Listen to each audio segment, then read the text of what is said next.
अगर हम ट्रेडिंग शुरू कर रहे हैं या स्टॉक मार्केट में इन्वेस्ट करना शुरू कर रहे हैं, मिनिमम अमाउंट कितना लेकर चलना चाहिए जो शुरू करना चाह रहा है?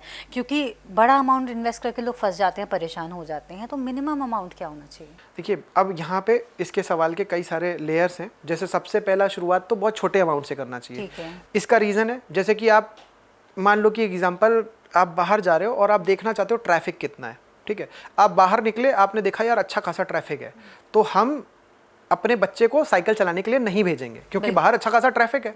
तो उसी तरीके से कोई बंदा नया बिगनर आया है और वो बड़ा अमाउंट लेकर के आएगा तो फंस जाएगा, वहाँ पे नुकसान होने के चांसेस है। तो हम बच्चे को भेजेंगे तो साइकिल को अगर चलाने के लिए तो रात में भेजेंगे, अंधेरे में भेजेंगे, ताकि वहाँ पे कोई गाड़ी ना हो। तो वही तरीका कि भाई जहाँ पे हमें हमें उसको छोटे अमाउंट के साथ में काम करवाना है, मतलब उस पर्सन को छोटे अमाउंट से काम करना है, ताकि नुकसान होगा तो छोटा अमाउंट का होगा, मतलब उसको हर तरीके की सेफ्टी देनी है। उसके बाद में एक बार उसको ये जो छोटी मोटी चीज़ें होती हैं, गड्ढा या दूसरी बाइक या साइकिल बगल से निकली, ये सब वो धीरे धीरे अभ्यस्त हो जाएगा। मोड़ना भी एक बहुत बड़ी चीज़ है साइकिल को, तो मोड़ना, अब ये सब चीज़ें उसके साथ में उसी टाइम पे आ जाने वाली जब 1000 रुपये का उसका कैपिटल है। बाद में 1000 रुपये को अगर वो बचा ले गया या बर्बाद कर दिया, फिर से 1000 दे दो, 1000 कितनी बार बर्बाद करेगा, लेकिन जब तक बर्बाद करता रहेगा तब तक कुछ ना कुछ नया सीखता रहेगा।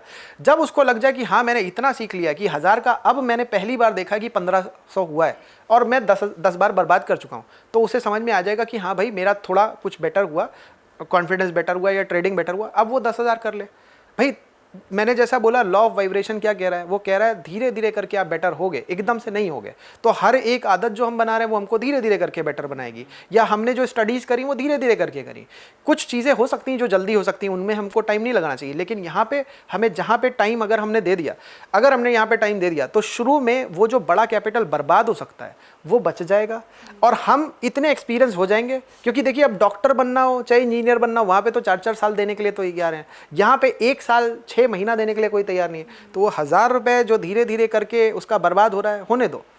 होने के बाद में एक टाइम ऐसा आएगा जहाँ पे उसे समझ में आ जाएगा कि ठीक है अब कोई गलती नहीं होगी। मान लो कि वो 1000 से 1500 जो हुआ था वो बुलिश मार्केट थी, तो क्रैश आएगा तो फिर उसको पता चल जाएगा। 10,000 से मान लो 5000 है, डर जाओ, समझ जाओ कि भाई अब 5000 से ही काम करो, नहीं बढ़ाना है। फिर 5000 से बढ़ाते बढ़ाते अगर आप पहुँचे थोड़ा 20,000 तक पहुँचे, तो आपने समझ लिया कि अब 5000 से जो 20,000 बना सकता है वो असली में कुछ कर सकता है। वहाँ पे आप कैपिटल को बढ़ाना चाहते हो तो कैपिटल बढ़ा लो, 1 लाख तक कर लो, 2 लाख तक कर लो। 2 लाख करने का मतलब हर महीने आप 20,000 कमा सकते हो। मतलब 10% अगर हम उसका एक रिटर्न माने कि अगर आप 5000 से लेकर के 20,000 तक ले जा सकते हो, ये भी मान लो कि थोड़ा अगर हाइपोथेटिकल लग रहा हो, 5000 से 7000, 8000, 10,000 तक वापस आप ले जा पाए, आपको समझ में आ गया कि हाँ मैं अब केपेबल हो गया हूँ, वहाँ पे आप कैपिटल को और थोड़ा बढ़ा लो। मतलब चीज़ें करो फेजेस में। तो एक तो आपका कैपिटल आपको खुद बढ़ाना पता चला, दूसरा आप ऐसे टॉपअप करो। फिर 2 लाख के बाद कुछ मत करो। अब आप में अगर दम होगी तो वो आप 2 लाख का 20 लाख भी बना लोगे, 50 लाख भी बना लोगे, सब कुछ हो जाएगा। लेकिन बहुत सारे लोग ऐसे हैं जो शुरू में नुकसान करेंगे, 10 लाख लेके आएंगे, नुकसान कर देंगे। फिर वो कहेंगे कि यार अब मैं मार्केट से, मतलब 10 लाख का 2 लाख हो गया, 1 लाख हो गया, अब वो कहते हैं कि मेरा 10 लाख वापस हो जाए तब मैं मार्केट से एग्जिट करूंगा। एग्जिट करना ही क्यों जब तुम वापस 10 लाख बना सकते हो, तो करने का कोई मतलब नहीं रह जाएगा।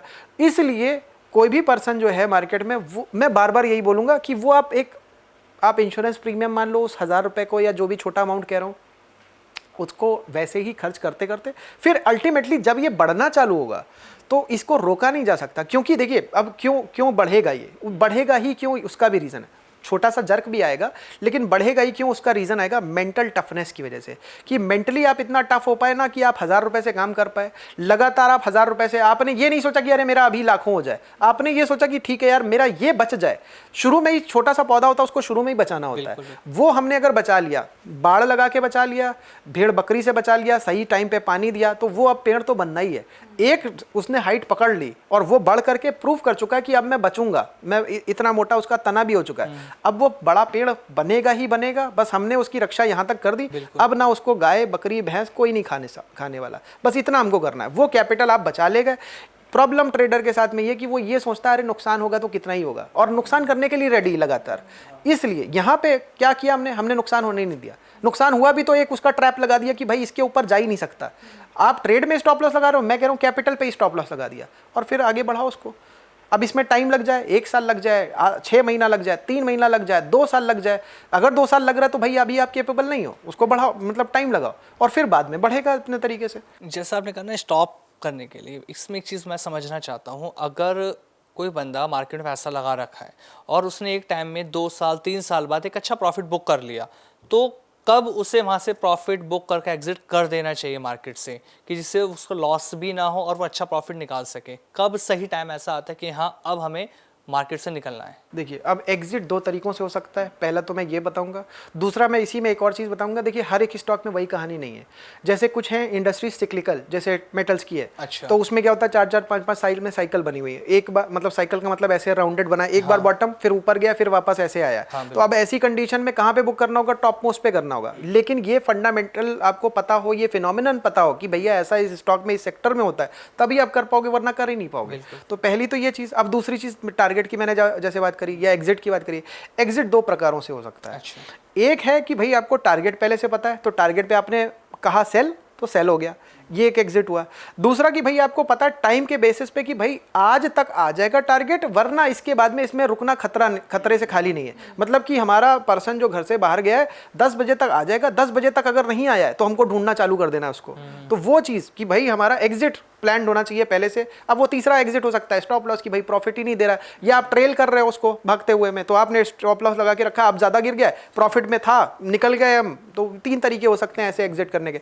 फिर जो मैंने आपको बताई सिक्लिकल इंडस्ट्री। अब सिक्लिकल अगर आप सेल को देखोगे जाके, आज भी आपको दिखेगा ऐसे कर करके बॉटम से बॉटम बना रहा है, बीच में राइज करता है। अब अगर आपने राइज का टाइम देख लिया कि भाई बढ़ता है, तो मान लो 6 महीना बढ़ता है, 6 महीने में जितना भी बढ़ा आपने प्रॉफिट बुक किया, और आपने ये भी देख लिया कि पास्ट में बढ़ता है तो 40-50% बढ़ता है, तो आपने 6 महीने में बुक किया 40-50%, एग्जिट हो गया।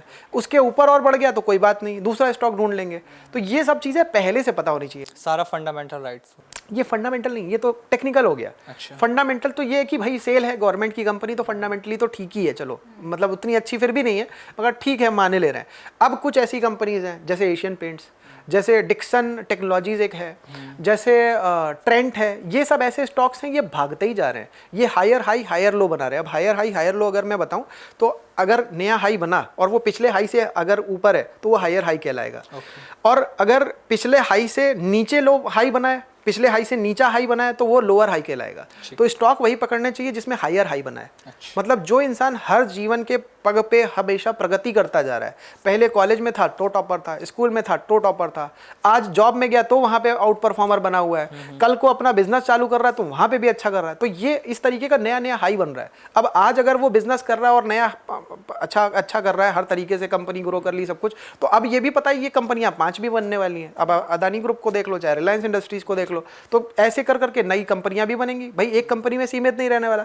तो इसी तरीके से स्टॉक में नया हाई बनता जा रहा है। जिस कंपनी के प्रमोटर को, ओनर को प्रॉफिट बनाना आता है, वो उस प्रॉफिट को फिर आगे बढ़ाने का भी तरीका जानता है। और अगर वो बढ़ाने का तरीका जानता है, पास्ट में उसने किया है, तो हमें ये समझ जाना चाहिए कि भाई ये स्टॉक आगे बढ़ने वाला है। तो हमें एक तो देखिए रिजल्ट से पता चल जाता है, वो हमें कुछ नहीं करना रिजल्ट से।